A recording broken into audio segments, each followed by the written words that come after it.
चलो वीडियो की शुरुआत करते हैं। और अभी बजे हैं शाम के 5 और यहाँ पर मैं जो स्लाइडर है वो ओपन कर रही हूँ और कर्टन को पीछे कर रही हूँ। दोपहर का जब टाइम होता है तो मैं कर्टन बंद कर देती हूँ, स्लाइडर भी बंद कर देती हूँ ताकि बाहर से जो मिट्टी है वो घर में ना आए और घर भी क्लीन रहे, क्योंकि जब मिट्टी आती है ना तो मोल्डिंग पे लग जाती है तो मेंटेन करना थोड़ा सा मुश्किल हो जाता है।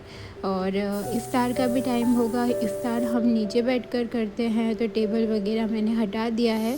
और यहाँ पर मैं बालकनी में आ गई थी और ये वाला जो टावर है ना इसके ऊपर पीकॉक आके बैठता है। और मज़े की बात यह है कि इफ़्तार के बस कुछ देर पहले ही वो आके बैठता है और वो सहरी तक बैठा हुआ ही होता है। और यहाँ पर मैं बाहर आ गई थी थोड़ी देर के लिए और उसके बाद फिर मैंने नमाज़ पढ़ ली थी और अभी मैं आई हूँ किचन में। और मैंने ना आलू बॉईल करने के लिए रख दिए थे और आज मैं बनाने वाली हूँ साबूदाना के वड़े।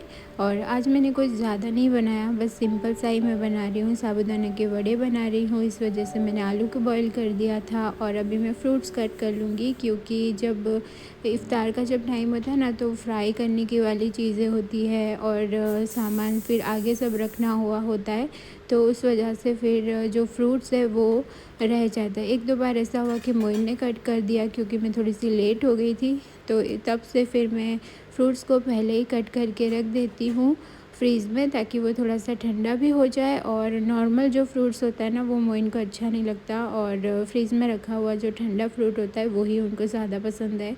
और इसके अलावा जो नींबू शरबत बनाना होता है वो भी मैंने बना के रख दिया था। हेलो अस्सलाम वालेकुम, कैसे सब लोग? आई होप सब ठीक होंगे, खैरियत से होंगे। मैं भी बिल्कुल ठीक हूँ। और इफ्तारी का ऑलमोस्ट टाइम हो चुका है, 5:58 हो चुके हैं, मतलब थोड़ी देर में 6 बज जाएंगे। तो सबसे पहले तो मैं फ़्रूट कट कर रही हूँ, तो फ्रूट कट करके फ्रीज़ में रख दूँगी, तो एक काम तो ख़त्म होगा। इसके अलावा साबूदाने के वड़े बना रही हूँ, तो उसकी भी ऑलमोस्ट सारी जो तैयारी है ना वो हो चुकी है। तो फटाफट से मैं ये काम ख़त्म करती हूँ और फिर मिलती हूँ थोड़ी देर में।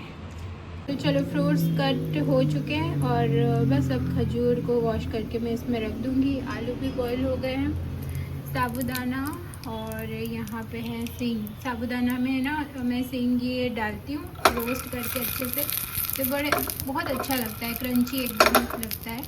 तो चलो तो फ्रूट को रखती हूँ फ्रीज़ में। आज तो है ना फ्रीज़ की भी हालत थोड़ी सी बुरी हो गई है, इसको भी अच्छे से मुझे क्लीन करना पड़ेगा। तो देखती हूँ कल मैं फ्रीज़ को क्लीन करती हूँ।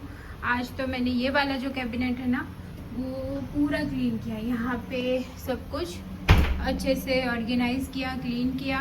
और ये वाला जो है उसकी जो ये कांच है ना वो मुझे क्लीन करना है, वो कल करूँगी। फ्रीज़ भी क्लीन करना है, वो भी कल करूँगी। ये वाले जो भी कैबिनेट है वो भी क्लीन करना है, वो भी मैं कल करूँगी। और ये जो पूरा काउंटर टॉप है वो मैंने आज क्लीन किया अच्छे से, एक एक चीज़ को अच्छी तरह से वॉश करके अच्छी तरह से मैंने क्लीन कर लिया है। तो ये तो हो गया। ऑयल की बॉटल वॉश करनी थी वो भी हो गई, बस ये मनी प्लांट है उसको वॉश करना है। और यहाँ पर मैंने ना इमली की चटनी बनाई है, तो मॉर्निंग में ही बना ली थी, अभी बिल्कुल ठंडी हो गई है। तो इसको ग्राइंड करके फिर जार में भरना है। तो ये वाला काम बाकी है। और यहाँ पे सिंगदाना रोस्ट हो गया, बस निकाल देती हूँ, नहीं तो फिर इतने बर्तन हैं जो कि बचे हैं वो वॉश करूँगी बाद में। और बस ये सारे काम डन किए, आज घर को थोड़ा बहुत मेंटेन किया। तो चलो अब मैं साबूदाना की जो वड़े में बनाती हूँ उसकी रेसिपी फटाफट से शेयर कर देती हूँ। तो यहाँ पर जो आलू है वो बॉईल हो गए थे और उसको मैं छिलके निकाल दिए हैं। और आलू में नमक वगैरह कुछ भी नहीं डालती, बस नॉर्मल पानी में ऐसे कुकर में मैं इसको बॉईल कर देती हूँ। और यहाँ पर मैं इसको फोक की हेल्प से चॉप कर रही हूँ। आलू बहुत ज़्यादा गर्म है, तो बस मैं इसको फोक से ही इस तरह से मैश कर रही हूँ और फ़ैन ऑन करके थोड़ी देर रख दूँगी ताकि ये ठंडे हो जाए। उसके बाद में इसमें साबूदाना और बाकी सारी जो चीज़ें हैं वो ऐड करूँगी और बाकी का जो मसाला है ना, क्या जो मसाला है वो मैं प्रिपेयर कर लेती हूँ। तो सब यहाँ पर इसको रख देती हूँ ताकि वो फ़ैन के नीचे जल्दी से ये थोड़ा सा ठंडा हो जाए।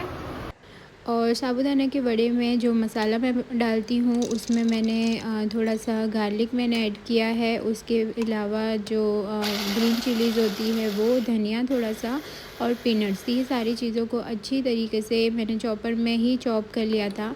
और अब इन आलू में मैं डाल रही हूँ साबूदाना। साबूदाना को मैंने ना दोपहर के टाइम पे पानी में भिगो के रख दिया था, वॉश करके।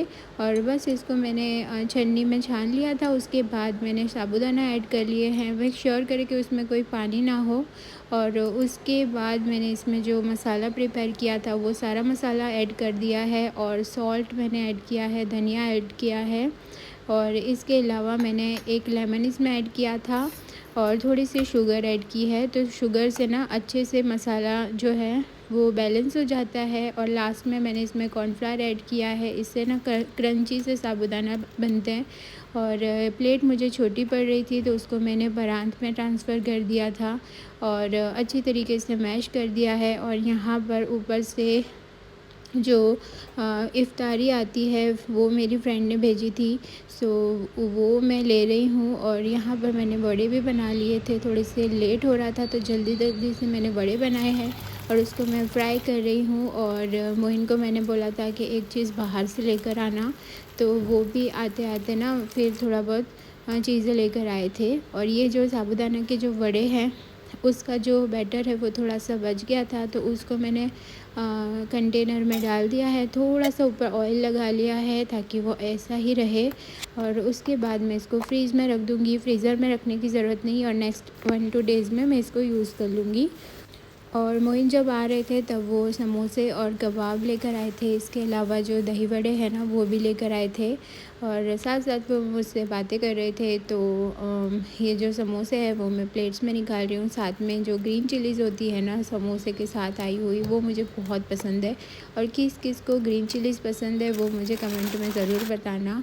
और दही वड़े ना बहुत अच्छे थे वाकई। और मेरी जो फ्रेंड है ना उसने भी दही वड़े भेजे थे और ये जो मलाई सिक है वो भेजी थी। ये बहुत अच्छी है। मैं रेसिपी उनसे पूछ कर फिर मैं रेसिपी आपसे शेयर करूँगी इंशाल्लाह। और ये इन्होंने भी आज दही वड़े भेजे थे, सो दो दही वड़े के कंटेनर हो गए हैं। और यहाँ पर जो साबूदाना जो है ना वो भी फ्राई हो चुके हैं। सो बस इफ्तारी की फटाफट से तैयारी स्टार्ट करते हैं। और साथ साथ में कबीर और मोइन मुझसे बातें कर रहे थे, तो बस यही टाइम इसी तरह से निकलता है इफ्तारी का फटाफट से। और यहाँ देखो जो मोर की मैं बात कर रही थी ना, पिकॉक की, वो टावर पे आ चुका है बस इफ्तारी के कुछ ही देर पहले। और पता नहीं क्यों हर रमज़ान में ही ये आता है पिकॉक और उसके बाद 1-2 महीना शायद बैठता है और पर आना वो रमज़ान से ही स्टार्ट करता है। सो बस ये दस्तरखान रेडी है और इफ्तारी कर लेते हैं, उसके बाद मैं मिलती हूँ आपसे थोड़ी देर में।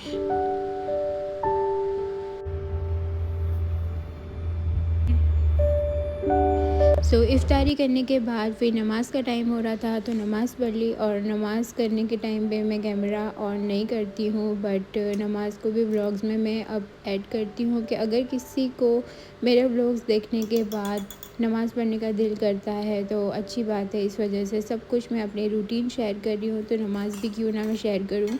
और इसके अलावा फिर जब इफ्तारी करने के बाद फिर मैंने चाय बना ली थी, चाय पी ली।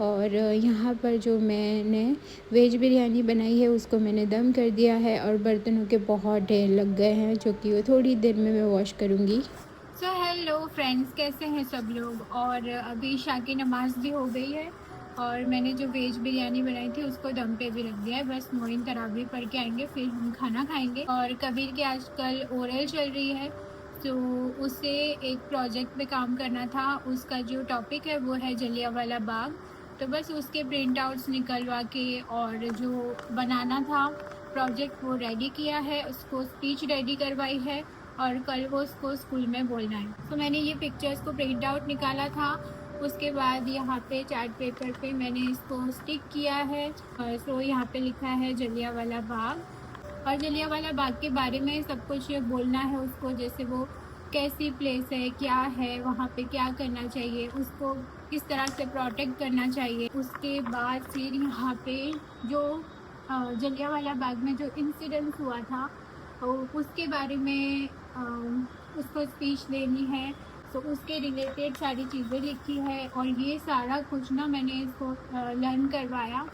और इसके अलावा जो मेंटल मैथ की एग्ज़ाम थी, तो इसके अलावा जो मेंटल मैथ की एग्ज़ाम थी उसकी भी प्रिपरेशन करवानी थी। 11 से ना कबीर की एग्ज़ाम स्टार्ट होगी रिटन, अभी इस महीने में पूरे महीने में ओरल चल रहा है और ओरल के बाद 11 से कबीर की एग्ज़ाम स्टार्ट होगी और 19 को ख़त्म होगी और 21 को तो ईद है। तो ईद के बस 2 दिन पहले मैं फ्री होंगी थोड़ी सी।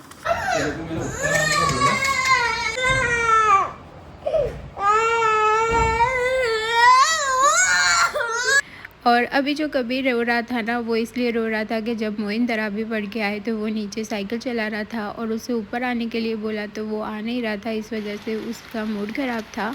और फिर बस उसको जो लर्न करवाया था वो उसके पापा को सुना रहा था कि देखो, क्योंकि कल उसको स्कूल में बोलना है, कल या 1-2 दिन में इसका जब रोल नंबर के वाइज उसका नंबर आएगा तब उसको बोलना है।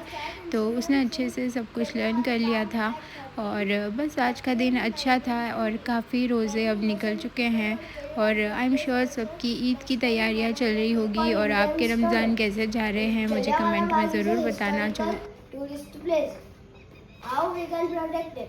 We can protect it by do not damage the walls, not to throw garbage at walls, keep the city clean, respect the memorial.